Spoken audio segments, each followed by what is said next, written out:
Okay, start.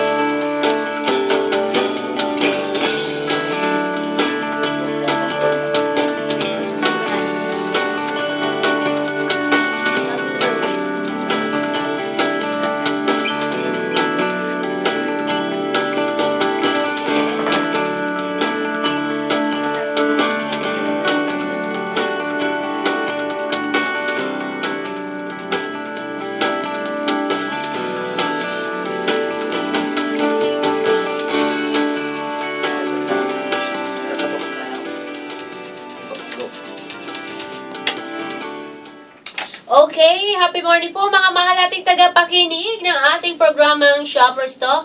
Ang inyong lingkod po. Siyempre, ako pa rin, Lisa Flores. At Miss Horizon Chaser. O hala, yung mga mahilig pong mag-shopping. At narito ang ating programang ito na kung saan po ay magbibigay ng mga impormasyon hinggil sa pag-shopping. At nandyan po ang ating mga pag-iingat. Yung mga segmento po natin, yung ating price alert na ihatid po sa atin ni Ed Mercadejas. At tabayan natin yun. Ano sa kayong palengke ngayon Nandyan daw siya sa ano ngayon? Si Ed. San Andres. Ayun, nandoon na naman siya. Okay, at ang ating consumers right, ako saan Miss Lisa, ay talagang opo, dahil naglilipa na ngayon ang iba-ibang klaseng pandaraya. Kasi nga ano na sabi nila, papasok na yung holiday season. So, ayan. So, paano po tayo mag-ingat hinggil sa mga pandaraya na yan, mga mahilig mag-shopping? At para naman po sa ating Money Matters, bakit napakasalimuot ng pagbubuwis? Oo nga, bakit nga ba? Bakit nga Diba? ba? So, sa bagay, kasi po napakahirap ka namang magbunot ng ating galing sa ating bulsa na pambayad lamang sa buwis.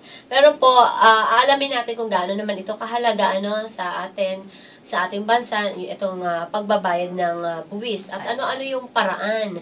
So, dahil problema rin yan sa ating salapi, Miss Lisa. Oo nga. At saka, may mangilan hindi naman marami. May mangilan-ngilan na tumatakas dyan Kaya kailangan po maintindihan natin ang kahalagahan nitong pagbabayad ng buwis para po yan sa ating Money Matters. At antabayanan nyo rin po yung ating What's In, What's New ni Miss Lisa Flores.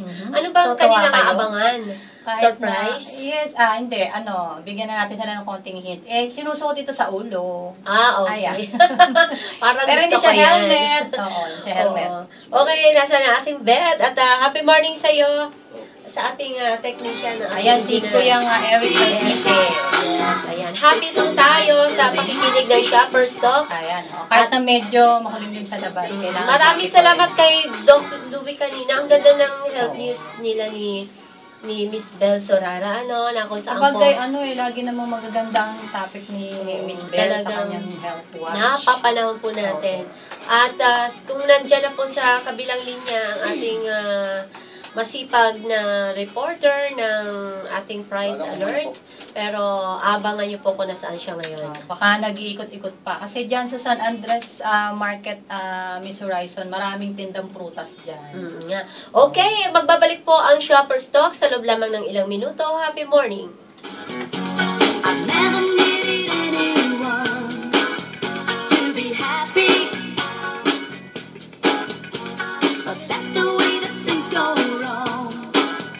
Yes, you know. EBC, Eagle Broadcasting Corporation. Ito ang Radyo Aguila.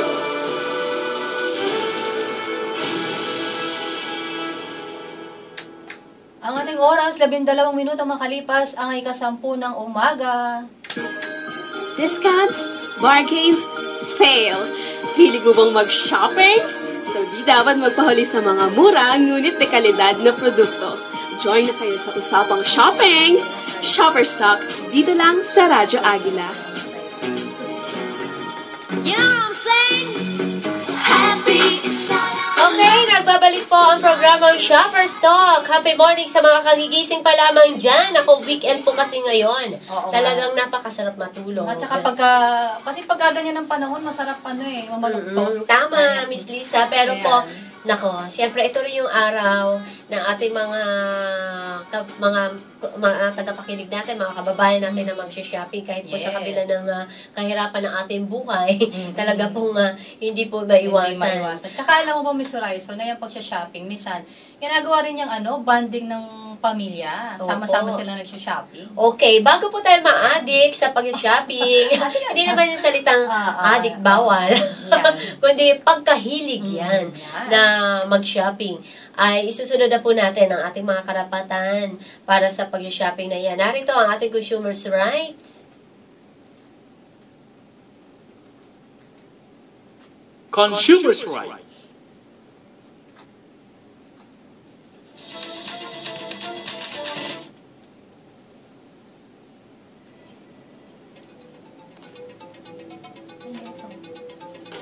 Si Kuya Ed po, nasa line na. You know what I'm saying? Happy. Okay, bago po natin ituloy ang ating consumers' right, nasa kabilang linya na ang ating masipag na reporter ng ating price alert para po ihatid sa atin ang mga bagong presyo ng ating bilihin sa ngayon at kung ito ba'y tumaas o bumaba, Miss Lisa. Happy morning sa iyo, Ed. Yes, magandang umaga sa inyong dalawa at unahin natin yung Pero Ed, bago ang lahat, sa wakas, nag-like ka na sa Facebook natin. Oo nga. Hinahanapan kita ng pinakagwapo mong pictures. Mag-send ka nga para... Hindi, meron na. Ayun, nakakita rin. Asan ka nga pala, Kuya Ed? sakto lugar ko, dito ako ngayon sa San Andres Market. Ayun. Sa dati dito sa lungsod ng Manila. Sige, bigyan na natin. Ayan, umpisa natin sa karning baboy, 180 at yung buto-buto naman yan ay 145 ang kilo. At sa karning baka, ito naglalaro pa rin sa 260, 280 at yung sa manok ay nasa presyo pa rin na dati, 140 at yung mga parties niyan ay 150 ang kilo. Sa mga laman dagat, itong maya-mayang tabang ito. O tawagin ka, 140 ang kilo at tabang. Mas mahal kasi yung maya-mayang laot ng 250 ang kilo niyan. Kuya Ed, bakit mas mahal yung maya-mayang laot? Ay, syempre pumapalaot sila. Ganun pa. Okay. At yung maya-mayang tabang ay siyempre dyan lang sa... Diyan lang yun eh. Ang dali lang ulihin. Madaling ulihin. Oo. At ang bisugo naman, 120 at yung tambakol, 110. Napakasas ito, 118 ngayon. Ang per kilo, ang tulingan, 140 at yung galunggong naman ay 120. Ang hasa-hasa, sobrang mataas dahil 200 ang kilo. At yung tilapia naman, tumaas din. Dating 100, 110 ang kilo ngayon. At yung bangos, 120 dati, 140 ngayon. At yung hipo naman, bumaba ng bagya, 360 sa 320. Depende rin yan sa size. At yung sa pusit, 120 tumaas sa 140. At yung limasag, maliliit pa ito pero napakataas, 160. At kinuha na rin natin ang presyo ng tahong, ito 50 kada kilo. Sa mga gulay, magandang balita. Tumaas din sa ang mahilig sa tahong, gulay. 50, di ba? 50 ay... Kalahating kilo lang yan. Ay, hindi, 1 kilo na yan. Okay. Maliliit. Okay. Yung malalaki na karaniwan, maliliit lang yan. Favorite ko kasi yan. Lumalabas mahal. At yung sa upo naman, napakababa lang, 35 lang ang bawat piraso niyan. Ang repolyo, mababa pa rin, dahil 40. Ang pechay Tagalog, 30. Pechay Baguio, 40. At yung sayote, ito tumaas, dumoble presyo nito, 30 ngayon. At yung talong naman, tumaas din, dati 50, 65 ngayon. At yung patatas, 65. Ang palaya, dalawang klase ito. Yung magandang klase, 40 lamang. Pero yung, ayun doon sa nakausap natin, yung pili, ay 70 ang kilo. Ang pipino, 50. At yung labanos naman, 45. At yung sibuyas, napakataas ngayon, yung magigisa. Problema ngayon dahil 100 ang kilo. At yung kamatis naman, ay dating 60, bumaba ng bagya, 50 ngayon. Bawang, natili sa 80 kada kilo. Yan ang presyo ng mantika, napakataas na, 25 ang lapad, lungnik naman ay 50. At yung 1.5 ay 100 naman ang bawat kilo. At ito na rin, inabangan nating mga taga-subaybay, presyo ng prutas dahil sikat ang lugar na ito sa pagtitinda nito. Yung Fuji Apple, 25 bawat piraso niyan. At yung punka naman ay 25 rin. Ang Sanchez ay 25 rin. At yung seedless na grape, ito yung nagkakalaga ng 250 bawat kilo. At yung Kiat-Kiat, yung maliliit na oranges ito, 100 ang kilo. At yung lansones ay napakataas, 180. At yung mangga, pareho na, hinog at ilaw, ay 120 kada kilo. At yung mangosteen naman, ay mataas pala ito, 250 ang kilo. At meron din silang durian, 180 naman bawat kilo. Wala naman dito sa San Andres Market Malati. Dito pa rin sa lungsod ng Maynila. Para sa Shopper Stock, Aguila 41, Ed Mercadeas, Radyo Aguila ABC News. Maraming salamat sa iyo. Maraming salamat sa ating masipag na tagapagdala ng presyo ng ating mga bilihin ngayon dyan sa San Andres Market. Kung saan yung iba naman, bahagya lang ang pagtaas. Bahagya lang ang paggalaw ng presyo. Maraming salamat sa iyo, Ed. Napakasipag ni Ed. Okay po, nagbabalik ang ating Consumers Right. Ako sa Miss Lisa at mga tagapakinig po natin. Nako, yung naglilipa ng mga iba-ibang klaseng pandaraya ngayon, no, sa ang mga market o kahit ewan ko lamang sa mga malls. Pero bihira doon kasi may mga tag price na roon eh. Itong mga nasa bangketa lang, o kaya nasa mga divisoria, yung mga nasa kalye, pampublikong pamilihan. Talagang mga walang tag price dyan. Ako, medyo po mag-iingat tayo. Kilo-kilo kasi kung bilhin yung mga paninda. Ay, nakalimutan natin itanong kay Ed kanina kung yung tungkol doon sa mga timbangan dyan sa San Andres Market, kung may nahuli na bang... Kung malinis yung palengke. Oo, kung may nahuli dyan na madaya yung kanilang timbangan. Pero, hindi naman may iwasan dyan, siguro meron din. Pero, sana wala naman, At kawawa kasi ang ating mga kababayan, di ba, Miss Lisa? Okay po. Sa totoo lang naman, mahirap po paniwalaan. At na kung saan, kahit yung mga nakikita natin, Miss Lisa, sa mga online, na meron po palang nagsusubasta dyan. Na hindi po natin napapansin. Na ang mga ito ay inaakit po tayo at talagang mukhang akala mo sikat na sikat yung produkto na yan kapag pinupost po nila sa mga online network, diba? So, yan po ay isa rin na dapat natin pag-iingatan dahil yung mga items po ngayon, talagang mukhang hinahanap ng ating mga kababayan ngayon kung saan mas mura.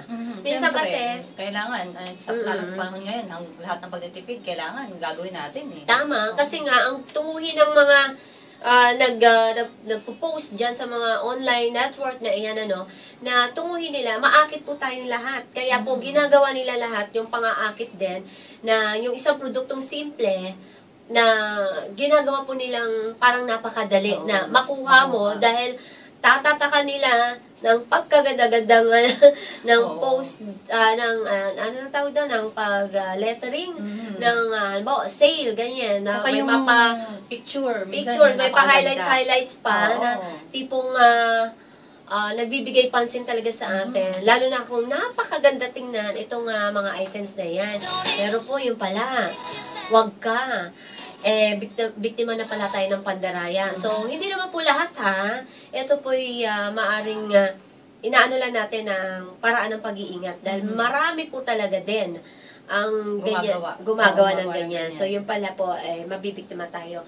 Kaya po, sa palagay po kaya natin, ay nag-iingat po tayo basta na lamang ba na madala tayo doon sa pang-aakit na iyon. Kaya po, ang itong mga transaction na iyan at dapat po talaga ay alamin mo una-una anong kumpanya at yung mga address nila, diba? Existing ba? Kasi minsan may mga address nga doon, pero kapag kain alam ninyo, wala namang pala talagang ganong existing na kumpanya. So, dapat po may mga pa-question tayo, no? So, kailangan nagtatanong tayo lagi.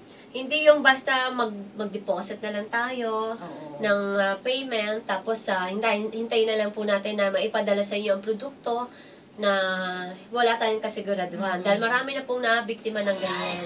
Kaya medyo po, isa yan sa dapat nating pag-iingatan. Kaya po, Miss Lisa, yung pera, talaga pong medyo ingatan natin yan dahil mahirap po talagang hanapin sa panahon natin sa ngayon, lalo na ditong mga nagdaang mga kalamidad na kung saan po, kahit hindi naman po tayo nabiktima ni Yolanda Typhoon, pero meron tayong obligasyon na para makatulong, di ho ba? Oo.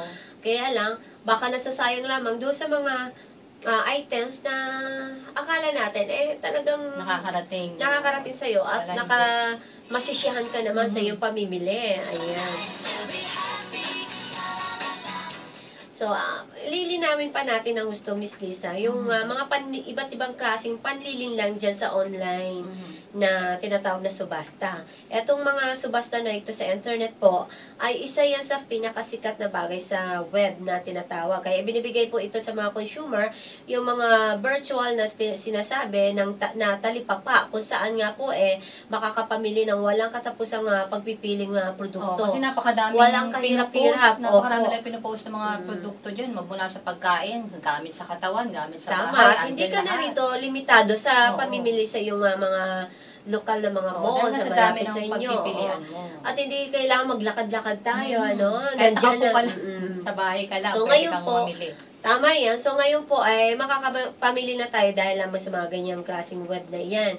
Yung anong klaseng produkto ang nais natin na isiservisyo po sa atin. At ito pa, mas bongga dahil kahit sa ang mundo, pwedeng bumili. Hindi lang sa Pilipinas. Oo, hindi lang sa Pilipinas. Makikita ka na at mukhang sale sa tama, sa Amerika, tama. made sa London, made sa China, Tama. made sa Hong Kong. So, gayon pa man po mga mahal at tagapakinig, kasama sa mga pakinabang sa mga online na subasta, yung panganib. Diba? Yung panganib. So, yun po, itong mga panilin lang na ito, na manunubasta po, ay maaaring mawala sila sa cyberspace anytime na gustuhin po nila. Diba?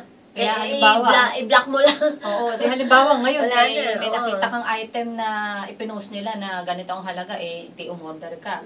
And then, the following day, wala na Kaya po, sa web. Yung mga ano customer na yun. nila, sa totoo lang po, ang nagiging customer nito ay bihira lamang na may magagawa silang protection sa kanilang sarili. Konti lang po, ilang % lamang. Kaya mas delikado. So, halimbawa naman po, kapag nagpadala tayo ng pera, anumang company, wag na natin banggitin, hindi natin sponsor. Diba?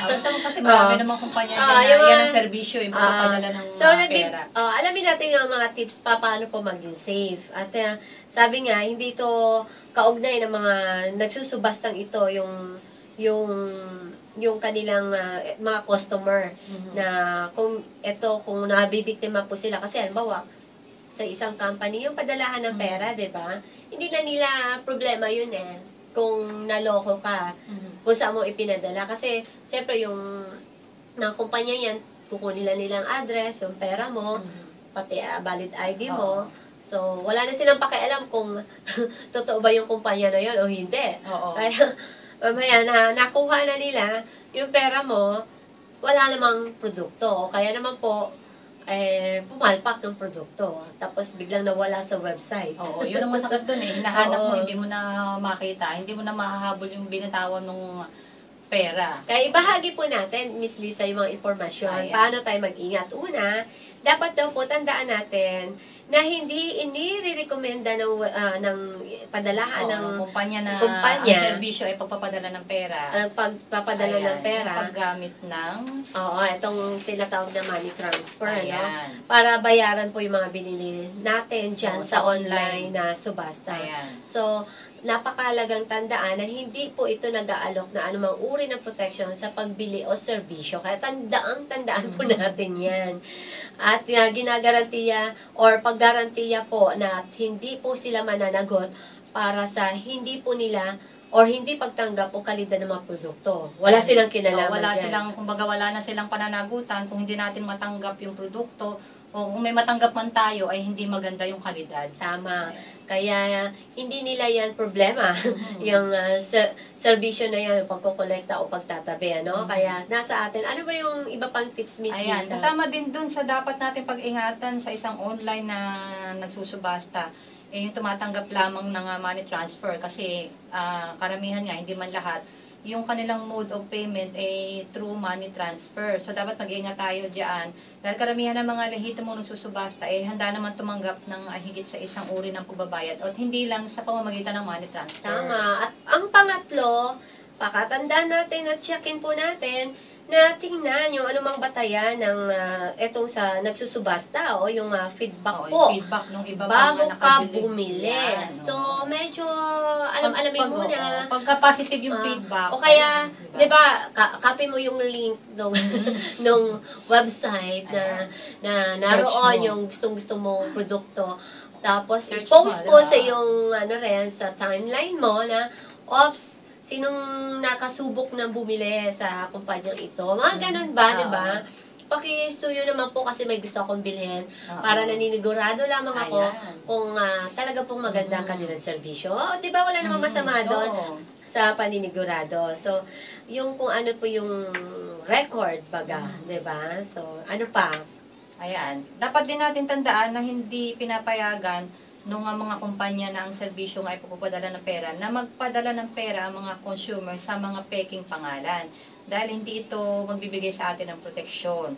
Ang mga kriminal kasi, kadalasang may access sa mga peking pagkakakilanlan na maaring napakahirap nang makilala mula sa mga lehitimong ID. Tama, napakadali lang na gumawa ng mga ID ngayon. Panggap na ganito ang pangalan niya, pero hindi naman pala talaga siya yun. Tignan ba si Jet? Hindi siya naloloko kasi hindi siya nagsha-shopping sa online. Huwag ka na mag-shopping, di ba? Sabi mo, pag wala kang pera, huwag ka na mag-shopping. Window save ka shopping pa. na lang. Window shopping na lang daw. Di ba? Pero, siyempre talaga pong hindi ba iwasan na mamili tayo. Okay, yung panglimang tips ay yung mga question, no? Pero balikan po muna natin. Tayo po ay okay lang muna natin hanap mag-break. buhay naman. Mag-break po muna Sandali po tayo. lamang. Happy morning. Ito. Okay, nagbabalik po ang Shopper's Talk. Yes, at gaya ng iniwan natin kanina, ay ang bibigyan naman natin yun, yung mga babala para dun sa ating seguridad. So, Pagdating pagpatuloy dyan sa natin mga- yun. oo. Yung panglima, Miss Lisa, na kung saan po ay maaari tayong magbigay ng mga question at yung hindi naman masama ito, no? Para po ay magamit natin sa isang emergency kapag po nawala yung mga tagapagtanggap ng kanilang mga pagkakakilanlan. Kaya hindi po dapat gamitin naman ito daw para maantala lamang. Pero po, yung transaction na iyan ay at hindi inilaan bilang isang uri daw po yan ng protection lamang kapag bumibili po ng produkto o serbisyo mula sa hindi po kilalang tao. Kasi Miss Horizon, kung mapapansin mo, pagka tayo inapupunta dyan sa mga kumpanya na ang serbisyo nga ipupadala ng pera, minsan marami silang mga itinatanong o minsan may marami kang dapat na fill-upan. Sana doon sa ating mga consumers o doon sa ating mga kababayan, wag nating ikainis kasi minsan makatutulong yan sa atin para doon sa pagkakakilanlan natin at saka nung pupuntahan nung ipapadala natin. At kung nakakainis, iwanan mo na. Okay, at yung Wag lang baka masyadong kasi minsan napayo po mahaba, natin, tama yun. Tandaan na kung ang isang bagay ay lubhang napakaganda ng parang hindi naman po na totoo, malamang gano'n na nga po, ay lubos na siniseryoso po ito ng ibang mga kumpanya, yung padalahan ng pera.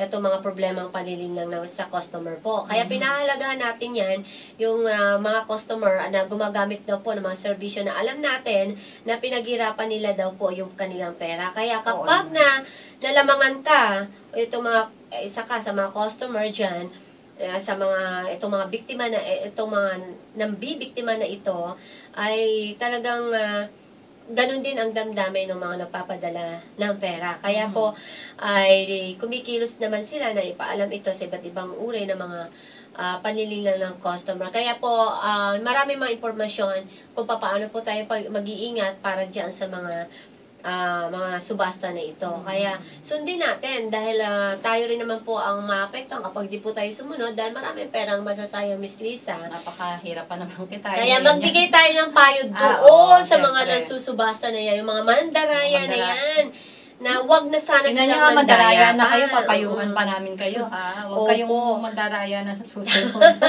Kaya sabihin pa natin yan. Maaring yan nga ito, napakalakas na tukso na iyan yung mandaya, lalo na pag naghihirap, no? Wala po silang mapagkukunang pagkakakitaan. Kaya ginagawa nila lahat. Ang totoo dyan, iwasan po natin yan dahil nakakapagpababayan ng moral. Yes. At bukod pa rito, Dudungisan yung malinis nating budhi kapag yes, nagdadaya tayo. dapat Ayan. ingatan po yung ating, kung may malinis po tayong budhi, naku, dapat ingatan mo yan. Kaso siyempre. kapag nandaya ka na, madudungisan nawawala na. na po yan. At Siyempre. makikilala ka na ganun ang iyong katangian. Kaya, parang baga, Mawawala ng tiwala sa'yo yung pinaliliit mo tao. yung Oo. mundo. So, iba pa rin na kahit po simple, yung buhay natin ay tapat po tayo. Katulad yung taxi driver ko kanina, si Rolando Antonio. Hi, happy morning. Kahit naghihirap siya mag-drive, Oo. na magsiservisyo sa kanya mga customer, pero at least po ay marangal. Kaya maraming salamat sa iyo, Rolando Antonio. Nagpabati yan. Ayan, nakikinig siya. Oo. Happy morning! Okay, so yan ha, mga mandaraya, kaya po dapat ay umiwas ka na at magkasala ka pa ng malaki. Yung mga nadaya na dyan, nako, ito po inyong gagawin. At dapat po ay mag-complain po kayo. Pumunta po kayo sa ating officer in charge dyan, ang Consumer Assistance and Protection Division sa DTI. Ayan, sa ating Department of Trade and Oo, Industry. sa second floor, Trafalgar Plaza, 105, HB de la Costa Street, Salcedo Village, Makati City. Maaaring pumunta rin po kayo ng personal. O kaya naman po, mag-text kayo or mag-send kayo ng email. Oo. Yung inyong mga complaints, yung inyong mga reklamo, pwede nyo ipadala yan through email. Kung hindi kayo una makakapunta muna, personal. name ninyo ilagay, address, contact number, at kung ano pong nangyari. Salaysay ninyo yan. Ano yung complaint? So, maaaring makatulong po sila.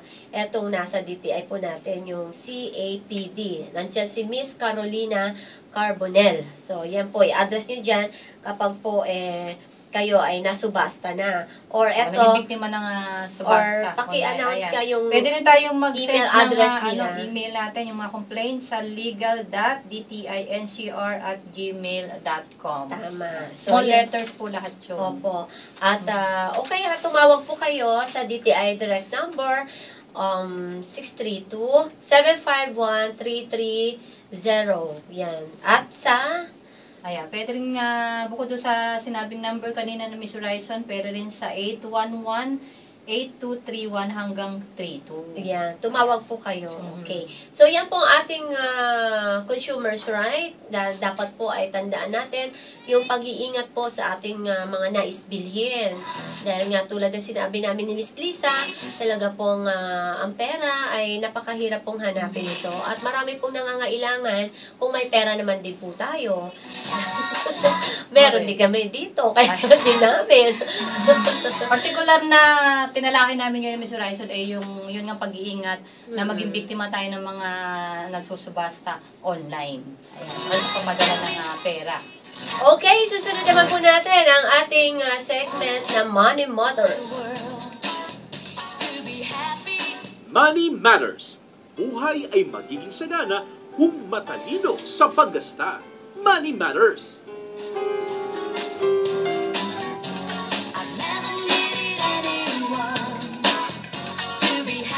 Oh, hala! Happy morning sa'yo uli, Miss Lisa Flores. Yes, happy morning din sa'yo, Miss Horizon. Siyempre, happy morning sa mga lahat suki. ng ating mga Yan, ng suki. O Shoppers mga Talk. nag-like po sa Facebook ng Shoppers Talk. Yung mga nag-like sa Salamat. mga ipinost na Konti picture. pa lang eh.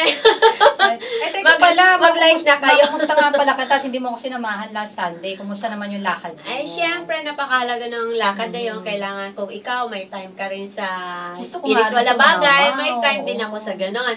At meron din kaming gawaing tulong sa ating kapwa. Kaya sana sumama ka. Pupunta kami ng Leyte. I'm sure napakaraming This coming natulungan ng inyong first week. grupo. Oo nga. So, maraming salamat sa Happy Morning Team in Action. Ayan. O, mamaya babatiin natin mga Sige. iba dyan. Bibigay tayo ng konting minuto lang. Okay, narito na po ating Money Matters. Bakit napakasalimuot ng pagbubuwi? So, mga gusto pong magkomento dyan, mag-text po kayo sa Ayan, pwede kayong sumali sa aming talakayan. Text lamang kayo sa 0942-833-1062. Uy, nagbabati nga pala si EG. Sabi niya, Tita, bakit di mo ako binati? At si Denzel, at syempre si Architect, Errol, happy morning Ayan, po. At happy Manang morning. Baby, happy morning dyan. Kasi kanina sinumbatan ako. Ayan, kita kasi. Ayaw kang batiin Oo kita. nga. Ayan. Okay po. Ito mga mahal natin tagapakinig, kinakatwiran naman po ng ating gobyerno, mga gobyerno, no? Ng ating gobyerno, o mga gobyerno nga, yung buwis na ito na isang nakakayamot, subalit kailangang bagay ito. Ito ang kabayaran sa isang sibilisadong lipunan po. Kaya dito po ay sumasang-ayon man tayo o hindi sa opinyong ito, ay hindi po maikakailaya na karaniwang napakalaki ng halaga ng mga buwis. Di Oo, ba? yung mga binabayad nating tax. Ayan. Tandaan po natin mga mahal natin tagapakinig ko, alam nyo ba ito? May dalawang kategorya po ang tawag sa buwis na yan. Ang una ay tuwirang buwis. Tandaan yan ha. Pangalawa, ito yung di tuwirang buwis. Kaya pag-usapan natin ito, kasi money matters talaga ito. No? Ang buwis po sa kita, ito po ay buwis sa kita ng halimbawa, korporasyon, at buwis yan sa mga ari-arian mo, halimbawa, bahay mo, mansion mo dyan, kotse mo, lupa, tama. At yung halimbawa naman po ng tuwirang buwis, ay ito po yung buwis sa kita, ang marahil na siyang nakakayamot sa ating lahat. Kasi, totoong totoo po ito dahil mga halimbawa sa mga lupaing progresibo, yung kita ng buwis doon, trust po na mas malaki ang kinikita daw po pala natin. Mas malaki po pala ang buwis ng ating babayaran. Correct. Kaya Tama si Manny yan, Pacquiao, tama. hindi nagkaintindihan sila ni no? Pero wala tayong pinapanigan sa kanilang dalawa. Ito'y tatalakayin lamang natin kung ano nga ba talaga ang tamang paraan ng pagbabayad ng buwis, kung tama bang mayamot po ba tayo, o tama po bang sumunod po tayo sa pagbabayad ng buwis. Kaya nga, meron nga akong tanong sa'yo ngayon, bakit nga ba yung pagbabayad ng buwis o tax, nagiging problema nga natin, o sabihin na natin, bakit napakahirap nga bang gawin? Ayan, tama ka dyan. Sasagutin natin yan dahil nga, ang mga kumikita daw po pala, baka kailangan talaga nating magbayad po ng panlokal, pangrehiyon, panlalawigan, o pang-estadong buwis sa kita, bukod pa sa buwis na kita na para sa gobyerno po.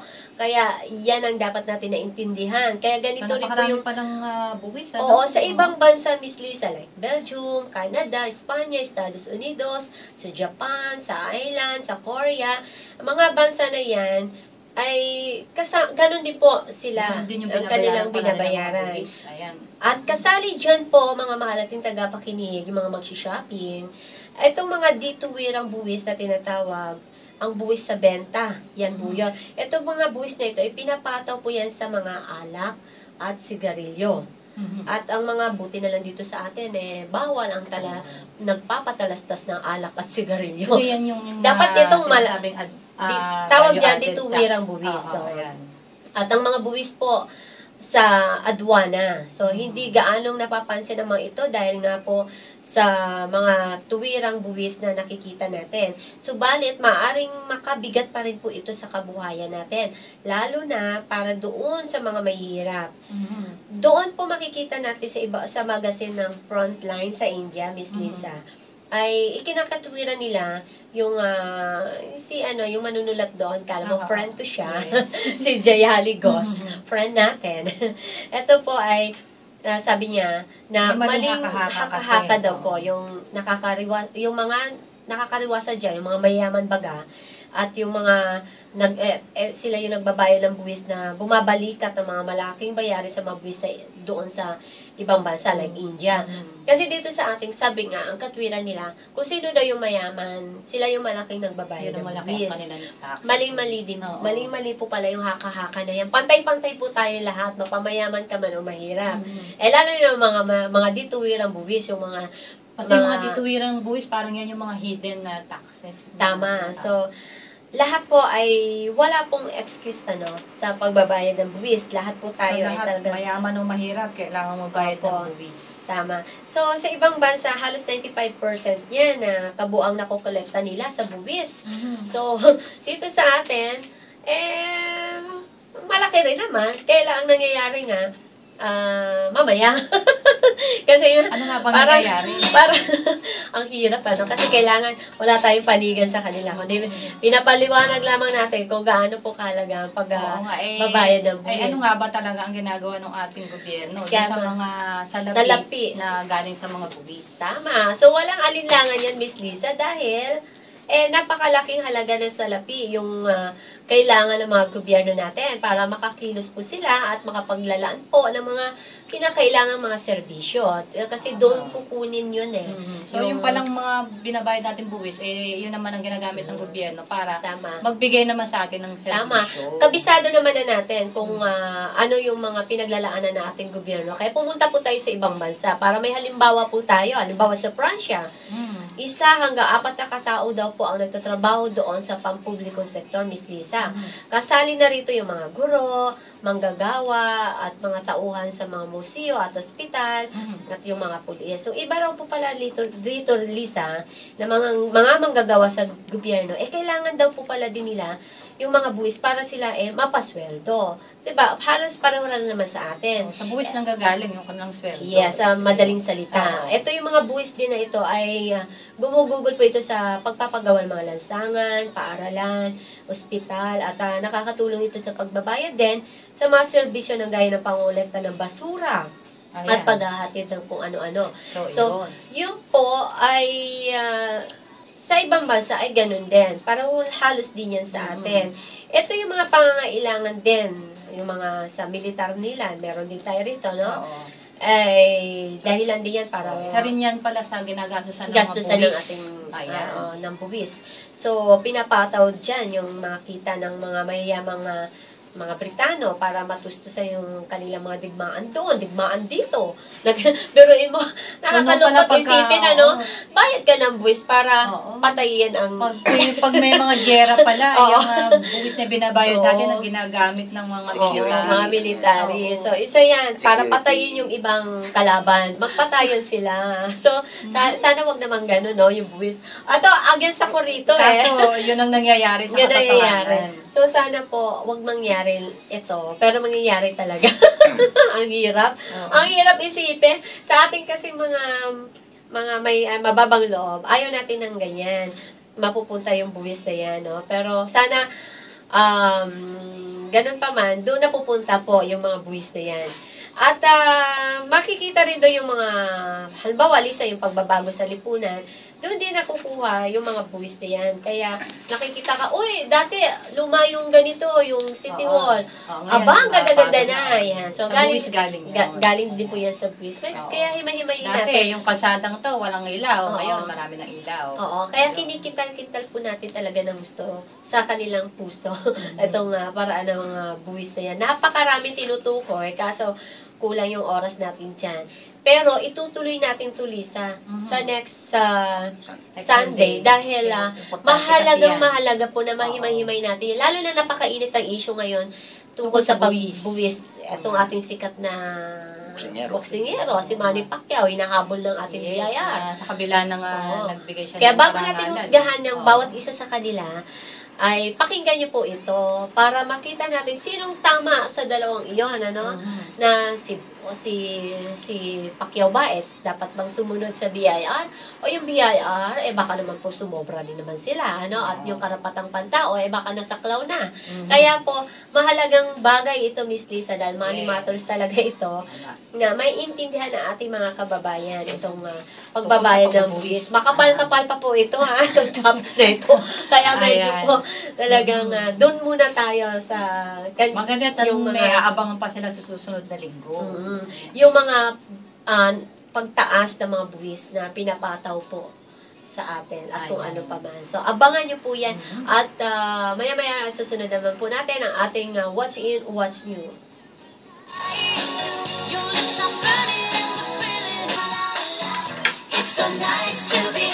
Okay, nagbabalik po ang Shopper's Talks. We're back!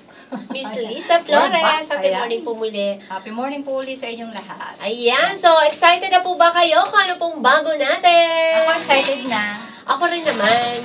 Lalo na binitin mo kami kanina sa lead Ano mo. kaya ito? Yung Every sa What's sa ulo in na What's to. New. Ano ba yan, Miss Lisa? O sige na nga, hindi na tayo mapaghintay. Ano ba ang Oo ating nga. bago? Alam mo ba, kahit kasi malapit na matapos yung kasalukuyang taon, marami pa rin kasi mga makabagong gadgets na lumalabas at nai-invent. Oo, sang-ayon tayo dyan. Oo. Pero dahil sa may book naman tayo, ayan, siguro hindi tayo malimit gumamit nito. Kaya lang yung mga kagaya ng mga artista natin, o kaya yung mga medyo wala na nito, o kaya maaga namang nawalan nito, ayan, sinusunod nila Ano to. nawalan nito? Linawin mo yan, nawalan ng buhok. Nawalan ng hair! Ayan. Ang buhok. At kumikinang-kinang pag tinamaan ng araw. Ay, iba naman kasi may natira pa naman, hindi pa talagang naubos. Ayan. May solution. Ayan, Yan. kasi karamihan nga sa kanila, gumagamit na nito. At gaya nga sabi ko sa'yo, mga naglalabas ng makabagong gadgets, isa na rito yung wig. Ayan. Pero alam ba ninyo, maaari na rin pala maging isang gadget, ang wig. Ganon? Yes! Wig, naging gadget? Kakaiba nga. Siyempre. Bago nga. Yes. Paano ba yan? Paano maging gadget ang isang wig? Alam ko, dinidikit lang yun sa ulo. Diyan, pag malakas ang hangin, dumaan si Yolanda Typhoon. Balik ka ulit na dati na kumikinta bang ulo mo.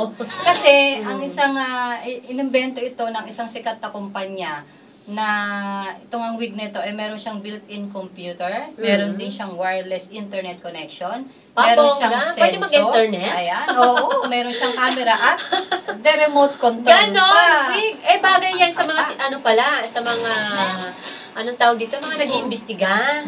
No? Sa mga ano ba tawag dyan? Agent? Mga Yung inspector, natin yes, yan. kapag meron po silang sinusurvey. Para hindi halata. Para hindi halata. Kasi wala silang mga kabit-bit-bit-bit. Oo. Hindi alam nandun lang pala sa wig nila. Oo. Pero Ayan. sa totoo lang, gamit pa rin natin mga ordinaryo pala ito. Kasi, yun na nga, may computer, high-tech ka. Oy, pwede yan sa school ha. Bako gamitin to sa mga estudyante. Ay!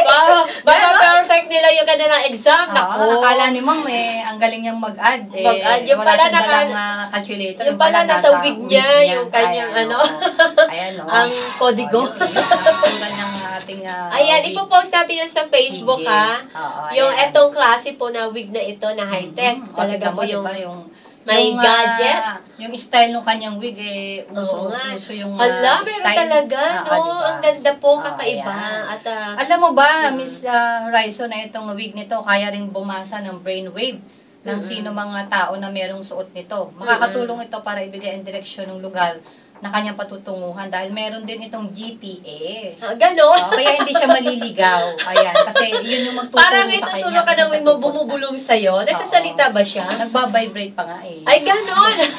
Ay, alam ko na, diba? kapag yung matutulog ayan, tingnan mo, ka, ang na ganda gusto ng mo mga magising. Gagawin Pwedeng mo alarm, Talaga nagano yung cellphone na may nagbabibrate alarm. yung wig mo. Alam mo na ang wig na to, Ay, Miss nako. Horizon, magagamit sa pagpo-process, sa pag-communicate sa ibang devices, gaya ng ating mga cellphones. Makompleto rin sa ringtone at Ano ba yan? nagbabibrate. Ang May ringtone pa siya. Di ba? Yun na nga, di ba? So, Tingnan mo, nakakatuwa diba? naman. Ang gaganda ng mga kulay. Ayan. So, pwede pala iba-ibang kulay pa. Siyempre. Kung gusto mo para kang si, yung naninilaw. Gusto mo ng blondie, dilaw. Oo, meron. Gusto mo ring red hair. Gusto si Yan. violet ka. Si green, si blue, si white, na parang uba ng hair mo. Pwede. O, di ba? O kaya, natural lang. Isang binibining, Pilipina. Kompleto. Ang ganda naman ito, Miss Lisa. Ayan. Siguro napakamahal ito. Ay, wala akong iyaano mo Wag ng muna. price. Ayan, wag muna. Okay. Ano pa? Oo. Ano pa meron dyan Bukod sa sa wig mga mo? una nating nabanggit kanina, itong ating high-tech na wig na to, makakakolekta rin ng medical information. Sa Medical pamamagitan ng- information? Yes. Ano yun? Kasi meron tong sensors na nakatago sa wig, pero hindi yan nahahalata kasi mukha siyang natural. So, bagay sa mga nag-iimbestiga, no? Oo, diba? At yung mga, hindi halata na kinukunan mo ng mga informasyon. Oo. At nakakatuwa may medical information. Ano ba to? Nakakatuwa talaga. At cellphones, parang katulad din siya. May ringtone siya. May ringtone. Nagbabibrate. Ayan. At kung Hindi medyo... naman magmumukha si Raulo, yung gamit hindi, dito. kasi, di ba, Baka tignan mo naman to, di ba? Baka Hindi, naman mapupunta para din lang sa- siyang natural na hair, hindi halatang... Kasi, ngingitingi. Alam ko na. Bagay rin po pala ito sa mga mahilig na kasimangot. Yung mahirap Oo nga. ngumiti. Oo nga. Diba? Kasi pagka nagpatugtog sila at na maganda yung music, mapapangiti kasi sila. napapangiti habang naglalakad. Oo, Huwag lamang correct. umalakak, ha? Baka mapagkamalan ka na. Oo, baka bigla kang dalhin sa kung saan. Yan. Ngingiti-ngiti lang siya kasi napapangiti nga siya. May nagbabibrate sa ulo Nagbabibrate niya. sa ulo niya. Hindi ka na rin maliligaw kasi meron magtuturo sa'yo kung May saan magtuturo. pupunta. Oo, kumanan ka. Pumunta ka sa ganito. Ayun na, diretso na. Tapos feeling ka pala yan, genius, no? Matalino. Correct. O, hala, yung mga gusto magkunwaring matalino, ay bilhin nila itong wig na ito. Tama ako dyan. Bilhin naman Kasi natin. camera pa, di ba? Oo. Gusto mong mag-picture. O, yung mga lolo't lola, yung mga makalimutin na, bagay pala ito. Correct. Oo. At may wig pa Diba? silang maganda, di ba? Oo. Ang galing naman ng ating what's in, what's new, Lisa. O, tsaka nga, siyempre, dahil nga sa pinakita ko sa'yo, iba-iba kulay niyan. Pwede pagpilian. Maganda na yung wig mo, ay, teka pa. Tama. Diba? Palitan ko na nga lang ito original kong buhok. Hintayin natin na, Magpakalbo ako para lamang makapagsuot ng wig na yan. Dahil gagawin ako matalino. Ayan, sa ngayon kasi ito ay sa Japan pa lang available. Hintayin natin na Grabe mas talaga available ang dito. Japan, sobra. Yes. Talagang lahat ng pagdating sa teknolohiya, nandun na sa kanila yung mga Hindi kakaiba. ko mauunahan. Napaka ano nila mag-isip. Ay, kasi sila pag nag-isip, ginagawa. Diba? So, yan po, at talaga